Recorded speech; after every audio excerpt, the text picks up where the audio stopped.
der var vi. Sånn at sånn. Du introducerer os. Ja. Jeg ordner det der. Der. Da har vi jeg heter altså Jan Petter Hansen, og bare skal introdusere meg selv her. Jeg skal ta siste del av dette, og gjerne svare på en del av de utfordringene som kom fra Dieter. Hverken han eller noen av oss skal selge eller tjene penger på kjernekraft, og det er veldig viktig at vi som jobber på universitetet også står frem med både oppsider og nedsider av de ulike energikildene, og at vi har respekt for hverandre for at vi lander på, i dette tilfellet, relativt forskjellige konklusjoner. Meg og Dorte, vi jobber først og fremst med globale energiomstillingsproblemer, og vår tilnærming til kjernekraft kommer med det som inngang. Men jeg er professor i atomfysikk først og fremst, sånn at jeg kan mye om atomer, kan også noe om atomkjerner. Men de siste 10-15 årene så har jeg blitt veldig interessert i dette bærekraftbegrepet, og hva som egentlig kreves for at hele verden skal komme ut av den fossilavhengige situasjonen som vi er i nå. Så var jeg vekke noen år og kom tilbake igjen for 2 år siden til Bergen, og da var Dorte der, og vi har startet en liten gruppe i Bergen, og hvor vi skal fortelle litt om det vi jobber med nå.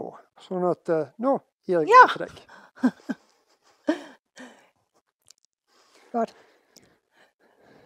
Så det vi vil prøve at zoome lidt ind på her, det er Norges vejvalg for fremtidig energiforsyning i lys af den globale energisituation. Så det første, vi vil snakke lidt om, det er effektmål for bærekraft. Altså, hvor mye energi trænger vi egentlig? Så det er jo et af de der punkter her. Jamen altså, hvor mye trænger vi egentlig? Trænger vi så mye energi? Hvor mye er for lige, eller hvor mye er nok? Og for lige, og hvor lite er for lite? Hvad er tanken i det grønne skifte? Hvad er det egentlig, det her grønne skifte, vi snakker om? Altså, skal vi male styen? Det er jo op i tiden at male grønt. Så hvad er det egentlig, det her grønne skifte handler om? Spørgsmål. Kan samfundet fungere baseret på 100% fornybar energi? Er det muligt? Og så skal det jo så gerne måle ud i nogle tanker om, hvad kan gøres her i Norge. Fordi Norge er jo, det er jo hjemme, mens vi er jo en del af verden. Så vi må ud og se på verden, hvor den ser ud, og så gå hjem og tænke over, jamen, hvad kan vi gøre? Vi har lidt referencer, Jan Petter og jeg, vi skriver nogle artikler. Dem kan man finde på nettet. Så har vi skrevet en artikel i et temanummer i et populærvidenskabeligt tidsskrift, det norske tidsskrift Naturen. Der er et helt nummer om energiomstillingen. Og det kan man også finde på nettet. Og så har vi det meste af de data, som vi vil præsentere, det kommer fra det, der hedder Energy Institute. Det var det, der før i tiden hed BP. Energy Review. Lang titel. Så de har nu skilt ud i sit eget institut. For lige at få en lille tanke om, hvordan vi jobber, så er vi jo ikke noget kraftselskab, så vi er ikke så glade i sådan med ETH-joule per år eller terawatt-timer per år. Vi synes jo, at når man har noget energi per tid, nogle joule per sekund, så snakker vi jo effekt. Så det er gerne det, vi brygger som størrelse. Kroppen, os som mennesker, helt grundlæggende. Bare vores krop, vi får noget energi ind, vi spiser og vi drikker gerne her, for det var bra. Og det, som vi trænger, det er omkring 100 watt. Så det er altså sådan en lidt overdimensioneret, god, kraftig, gammeldags glødepære. Det er det, som vi brygger som menneske. Og så resten af det er det, som vi har yden om det, som er det, vi brygger til den civilisation, som vi har skabt os. Og der bruger vi altså omkring 2,2 kilowatt per person i gennemsnit i verden. Og de er vældig ujævnt fordelt. Dem, der ligger øverst på den kurve, det er amerikanerne, og de ligger oppe omkring 8. Og så har vi afrikanerne i bunden. Ikke alle afrikanere, men en god del af dem, og de ligger altså helt nede i bunden og er så vidt synlige på grafen, så USA ligger heroppe i sted, og så har vi Afrika her. Der er altså ganske mange mennesker i Afrika, for at have en idé om, vi er 8 milliarder, 1,5 milliard i Kina, 1,5 milliard i India og 1,5 milliard i Afrika. Så der er altså en god del mennesker, som brygger vældig, vældig lite.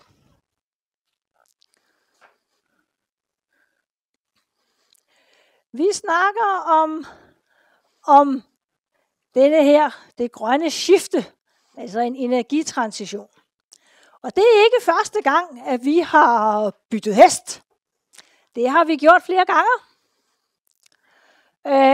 Her er en graf, som viser det. Den er lidt speciel, fordi den er i lidt specielle enheder. Det er sådan, hvis man sætter sig ned, og så plotter man, hvor mye energi, altså hvor mye fordeling er af de her forskellige former for energi, så får man det, der hedder en logistisk kurve. Så man får noget, der starter eksponentielt, og så kommer det ind i en periode, hvor det er nærmest lineært, og så bukker den af til sidst op mod et mætningsniveau.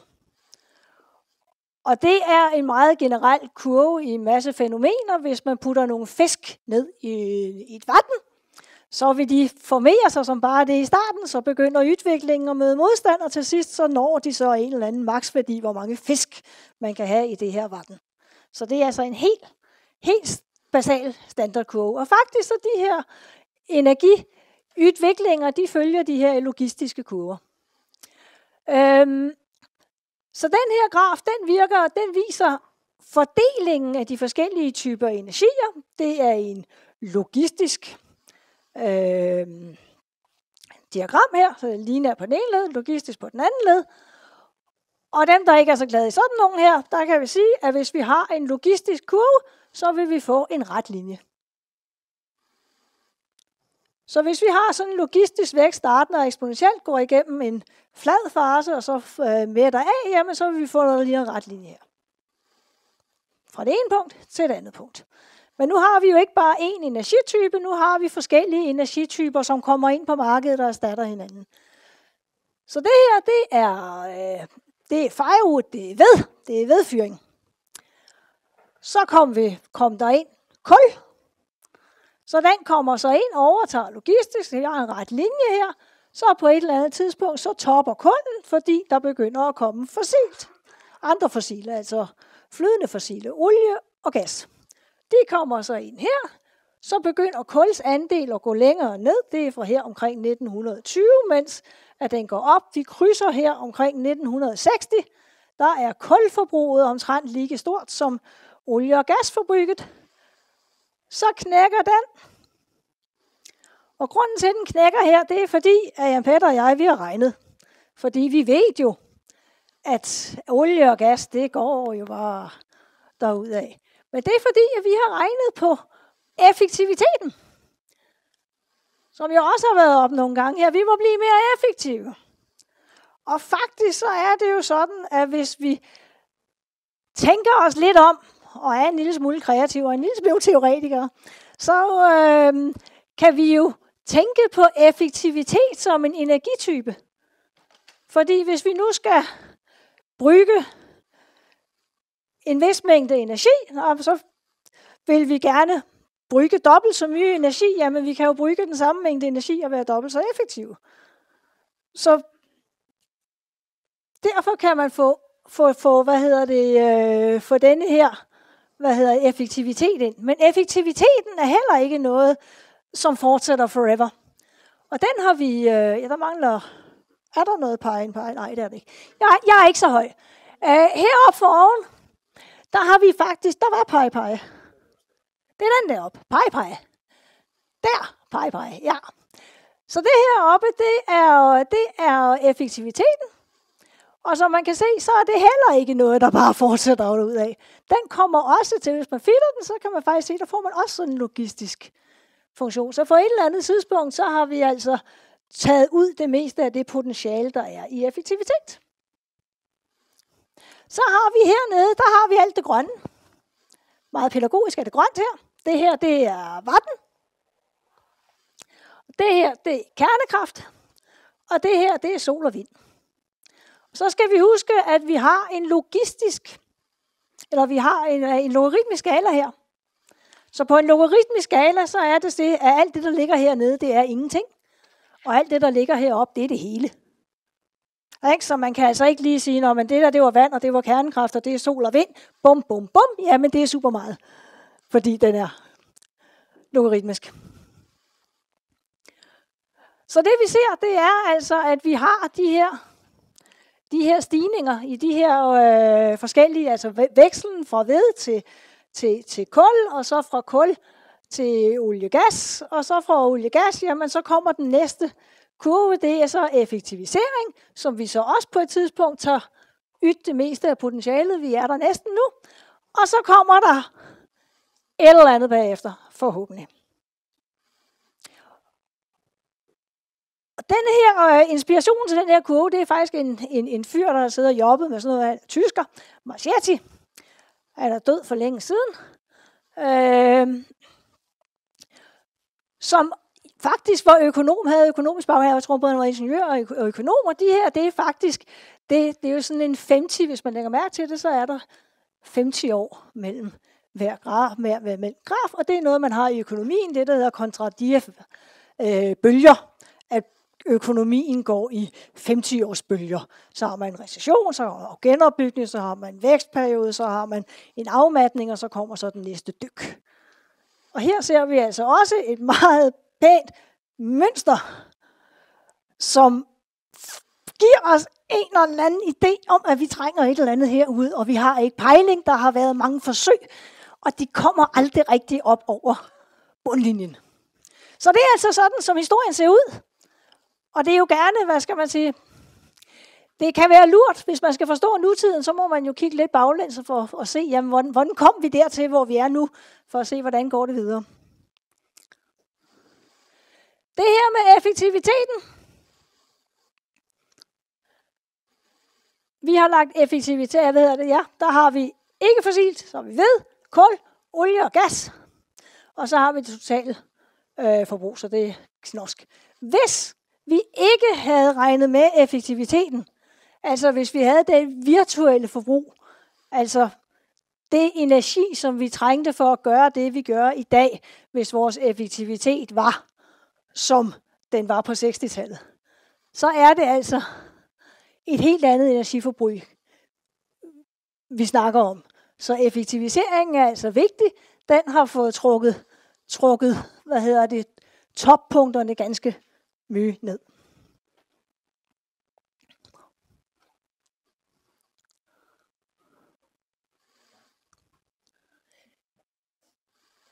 Den her graf, den er faktisk lidt interessant, når vi snakker om skifte. Det er global effekt per person for de forskellige energityper. Fordi vi har jo en forestilling om, at så fyrede man med noget ved, og så holdt man op med det, og så begyndte man at brygge kul, og så sluttede man med det, fordi så brygger vi olie og gas i stedet. Og det er løgn. Fordi det her, det er global effekt per person. Og der kan vi se, at vedfyringen er gået lidt ned, men det er sådan lidt spændende, fordi man ikke er så flink til at tælle, hvor meget vedsanker og brænder. Det har man faktisk ikke pejling på. Men så kommer kul her. Så her der båler man på med kul, og så det, der sker, når næste energiform kommer ind, når den første transition, så kommer olie og gas, jamen det er ikke, at kulforbruget går ned. Det var forholdet. Det får en mindre andel i markedet, men kulforbruget er faktisk konstant eller let stigende. Så vi brygger ikke mindre kul efter transitionen fra kul til olie og gas. Vi brygger det samme kul. Vi brygger bare også en masse olie og gas. Og da vi så begyndte at effektivisere her omkring 60-tallet, der begyndte effektiviseringen, der fik man ligesom oliekrisen i 73 og begyndte at tænke, ja, det kunne jo være, at man kunne brygge lidt mindre, lakke bilerne lidt smartere og lidt mindre og lidt mere effektive. Jamen så dabbede den også, så begynder den også at dabbe af. Så der brygger vi altså den samme mængde per person. Og så har vi så effektivisering, jamen den har så også givet os lidt mere, og så begynder den så også at dabbe af. Så pointet er jo, at de her transitioner, det er jo, hvad skal man sige, at kalde det en transition, at vi går fra det ene til det andet, er måske en tilsnigelse, fordi vi bare lægger på. Vi skal bare have mere energi. Jamen næste type, fint, så kan vi lige komme et trin højere op. Næste type, jamen så får vi lige et trin til. Så er det jo så spørgsmålet, jamen hvor mye energi trænger vi? For det hjælper jo meget, når vi skal finde ud af, hvordan får vi nok. Jamen man kan jo starte med at se på, hvor meget vi egentlig trænger. Og så er nogen, der siger, jamen hvad trænger man egentlig? Altså man kan jo gå en tur på fjeldet. Ikke? Altså hvad er det, vi skal med alt det der tøv? Der er alt det gode, hvad var det, der kom her i pausen. Ikke? Altså fjeldtur og kærlighed, det er alt, hvad vi trænger. Og det, det er jo, hvad skal man sige, det kan man jo delvis være enig i, og så en bil og køre derhen. Så vi har kigget lidt på det her nede. Det er sådan en fin blanding af forskellige godt udvalg af europæiske lande og EU-lande. Der har vi et gennemsnit på 3,8 kilowatt per person, så det var altså lidt mere end de 2,2, vi har i gennemsnit i verden. Så har vi USA, der stråler heroppe på toppen på næsten 8, og så har vi med mig i Norge ved siden af, som ligesom skiller sig ud på alle de her grafer ved at ligge og svæve op under skyen. Og så har vi så, nu kører vi rundt her. Kan jeg komme tilbage? Der. Så har vi så også Kina her. Der var et spørgsmål, kan jeg huske tidligere i dag, med hvor meget energi bruger de egentlig i Kina. De bruger faktisk omtrent det samme, som vi gør i gennemsnit i Europa. Så kineserne bruger ikke lite energi. De bruger vældig mye energi. De får bare vældig lite ud af den energi, de brygger, fordi deres energieffektivitet er elendig. Så de får cirka en fjerdedel ud af den energi, som de brygger, men de brygger lige mye som os. Eller ikke. Ikke som os, hvis vi kalder os norske, men som os, hvis vi kalder os europæiske. Så det. Og så har vi altså India her, og det der mangler op i den her, det er altså Afrika, som ligger hernede. Store dele, altså bortset fra Nordafrika, men Afrika syd for Sahara ligger simpelthen ude på stort set ingenting. Vi har kigget i krystalkuglen og stort set gjort sådan. Mavefølelsen for os er, at vi trænger 3-4 kilowatt per person i verden. Cirka. Det kan presses lidt, men det kan ikke presses mye, hvis vi ønsker at bevare den levestandard, som vi har her i Europa, og også synes, at det skal de andre også have lov at få. Ja, så det var den her med det, som også har været oppe i dag, der, vi vil nu have det sådan, som vi har det, og så kan de andre, de der afrikanere, de trænger jo ikke energi, de er jo vant til at ikke have det. Ja, og det kan man mene meget om, og det meste skal man ikke sige højt, i hvert fald. Så det ender vi altså med, at vi skal have et sted mellem 30 og 40 terawatt globalt. Og så er spørgsmålet, hvor skal de komme fra? Og jeg tror, har jeg en slide til? Ja, det har jeg. Fordi lad os nu se på det her med verden her. Her har vi Norge. Det her, det er fossilfabrik i 2002 og i 12 og i 22. Så vi brygger altså omtrent det samme fossile nu, som vi gjorde for 20 år siden. Og tyskerne, de brygger mindre. De har jo nogle enormt store kulfabrik, som de skulle have skovlen under, bygget ud. Mye sol. Specielt har de været flinke på i Tyskland, masse vind.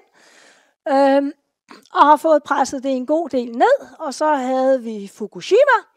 Og så sagde de, vi tager lige de der kernekraftværk først. Så drit i CO2, nu tager vi kernekraftværkene først.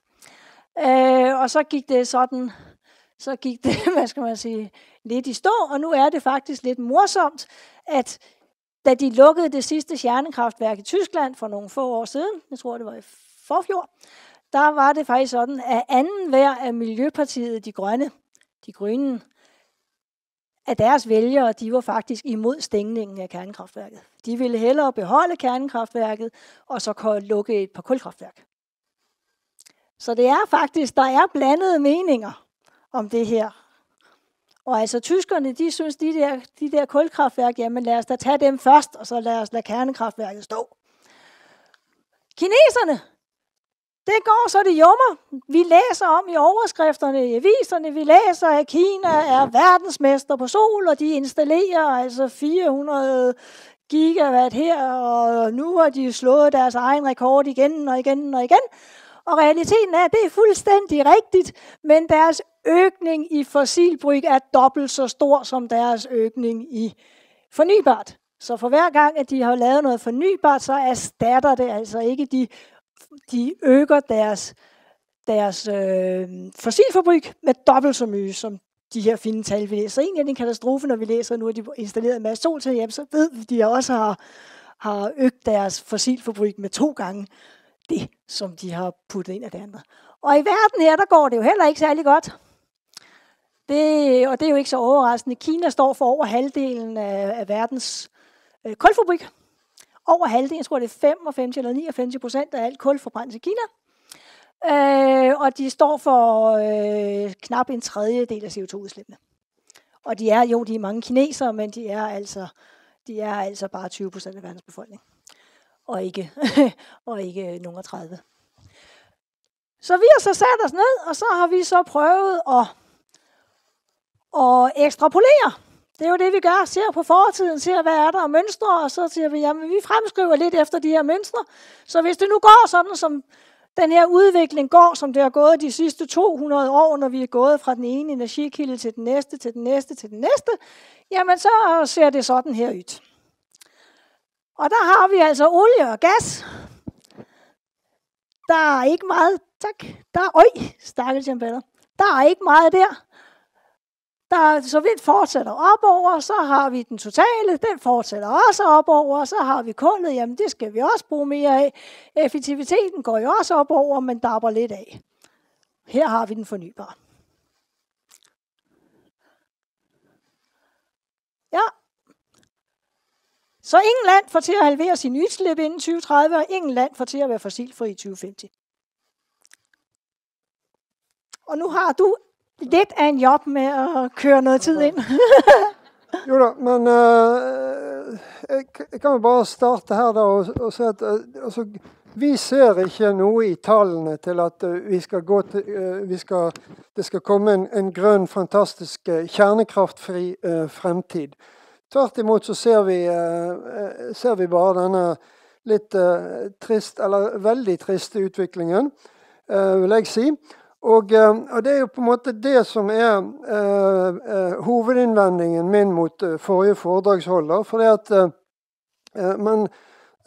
når man skal si nei til noe, ja, så må man også se på alternativen. Og det som er alternativet for verden i dag, det er altså, i dag er det 36 milliarder gigatonn som slippes ut årlig. Og det er klart at om den takten skal fortsette, så har jeg landet på den konklusjonen at utfordringene med kjernekraft er langt mindre enn utfordringene med den retningen verden tar per nå. Så enkelt er det. Sånn at nå skal jeg bare bruke litt tid til å fortelle litt om andre ting som, eller det som slår meg og slår oss når vi kikker på vår fremskrivning av verdenssituasjonen kontra mange andre og mer kjente fremskrivere enn oss. Hvis vi ser på World Energy Outlook, så ser vi at siste 2023-2024 så skal det plutselig komme akkurat i år så skal det plutselig begynne å gå veldig fremover med det grønne kontra de fossile andelene. De skal gå nedover. Slik at når vi kommer til 2050 så er det ulike scenarioer, men vi ser at det er blitt en voldsom fremskrivning av det grønne. Og ser vi på det norske Veritas for eksempel, så er det samme. Akkurat i år så er vi på toppen, og nå skal utslippene gå dramatisk ned. Og det vi kan si, det er at etter 20 000 år med økende folketall og energiforbruk, så er det da en trend i det som skrives om altså det at nå skal ting bli helt annerledes fremover. Og hvis vi ser på Parisavtalen, hvor ikke et eneste land klarer å oppfylle den, hvis du ser på en rekke ulike tiltak, så tror jeg at dette, ja, det minner meg om Olav H. Hauges vakreste dikt om at en dag så en drøm eller et håp om at noe vidunderlig skal skje.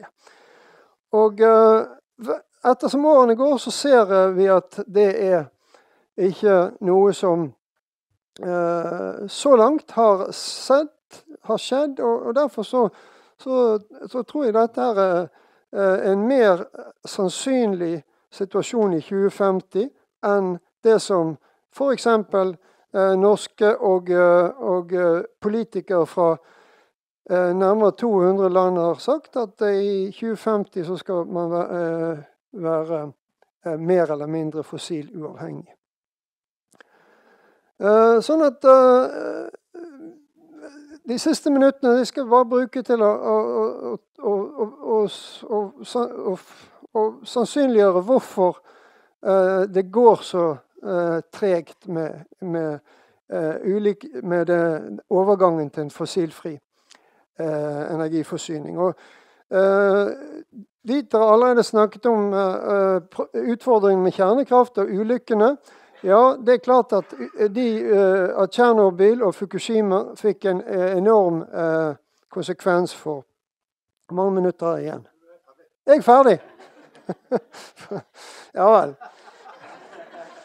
Så da tok Dorte all tiden. Da skal jeg avslutte i løpet av 2 minutter.